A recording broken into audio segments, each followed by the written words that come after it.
Raccoons are not evolving to become domesticated. That study was wrong. And I am telling you this as an actual raccoon biologist. This study, which has been referenced all over the internet recently, is fundamentally flawed.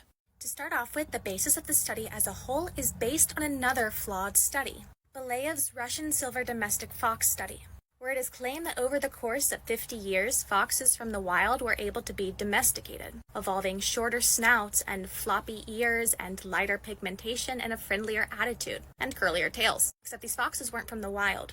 They were from fur farms on Prince Edward Island in Canada. They were a heavily inbred population. The vast majority of the genetic changes that occurred in Belayev's study occurred in the foxes while they were on the fur farm. And this domestication study that he did is the only existing study in the world that proves this hypothesis. Did y'all know that he had other failed studies that didn't prove what he was trying to say, including one with otters?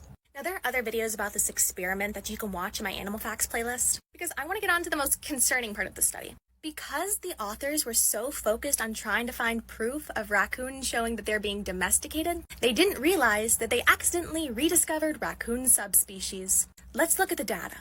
This is the actual data. And this was the code used to process the data. A little sussy that R is apparently showing ways to change the data percentage. But who am I? Anyway, overall they ended up using data from 28 rural raccoons and 144 urban raccoons. Can you see the problem yet? No? Let's keep going. So I downloaded the data, put it into only the years they were using, and using maps and studies on raccoon biology, I assigned each raccoon their relevant subspecies. This highlighted area, by the way, is because they assigned downtown Pigeon Forge as rural. That's a major tourism hotspot where I research. Those are urban raccoons. Anyways, using the exact same method that the study used for calculating differences in rural to urban skull-snout ratios, I calculated the differences in subspecies. But as you can see, the California raccoon has a ratio that is 5.26% smaller than all the other subspecies. And the Pacific Northwest raccoon is over 2% bigger. And this does align with the actual morphological descriptions of each subspecies. Because yes, some do have shorter snouts. It's for dietary reasons. So here are the different breakdowns.